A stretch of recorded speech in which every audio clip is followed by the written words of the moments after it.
স্বর্গরাজ ইন্দ্র পড়ে গেল গভীর চিন্তায়।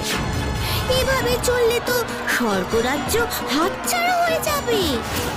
তাহলে কি করা যায়? কি আশ্চর্য, ওদের একটা তীর দুটো হয়ে যাচ্ছে যে। আহ!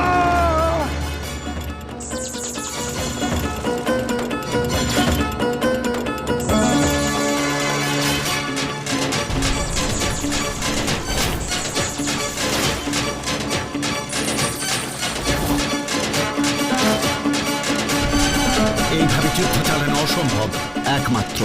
একমাত্র পিতামহ